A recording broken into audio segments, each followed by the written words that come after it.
ଅନୁଗୁଳ ବନଖଣ୍ଡ ଡିଭିଜନ ଅନ୍ତର୍ଭୁକ୍ତ ଛେଣ୍ଡିପଦା ବନାଞ୍ଚଳରେ ଏକ ଜଙ୍ଗଲୀ ଛୁଆ ହାତୀ ଯାହାର ବୟସ 4ରୁ 5 ବର୍ଷ ହେବ ଡଙ୍ଗପାଲ ବିଟ୍ ଅଧୀନ ଡଙ୍ଗୁରୁମୁଣ୍ଡା ଗାଁ ଅନ୍ତର୍ଗତ ଏକ ପରିତ୍ୟକ୍ତ କୂଅରେ ପଡ଼ିଯାଇଥିଲା। ଛେଣ୍ଡିପଦା ବନାଞ୍ଚଳ ଅଧିକାରୀ ଶ୍ରୀମତୀ ଶୁଭ୍ରା ସୁଚିସ୍ମିତା ମହାପାତ୍ର କ୍ଷେତ୍ର ଜଗୁଆଳୀଙ୍କ ସୂଚନା କ୍ରମେ ତୁରନ୍ତ ଏକ ଉଦ୍ଧାରକାରୀ ଦଳ ଉଦ୍ଧାର ପ୍ରକ୍ରିୟା ଆରମ୍ଭ କରି ହାତୀ ଛୁଆଟିକୁ ଉଦ୍ଧାର କରିଛନ୍ତି।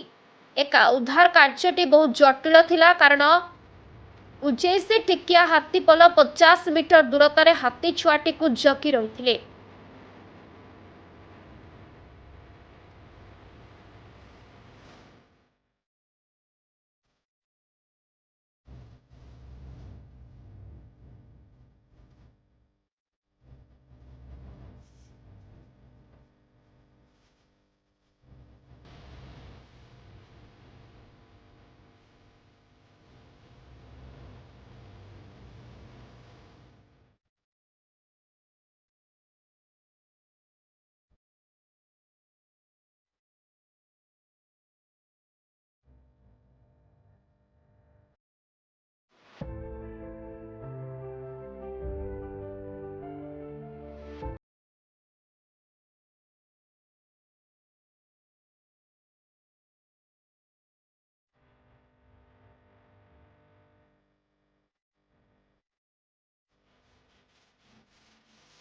ଅନୁଗୁଳରୁ ସଙ୍ଗୀତା ଲେଙ୍କାଙ୍କ ରିପୋର୍ଟ, ସଂଘର୍ଷ ଟିଭି।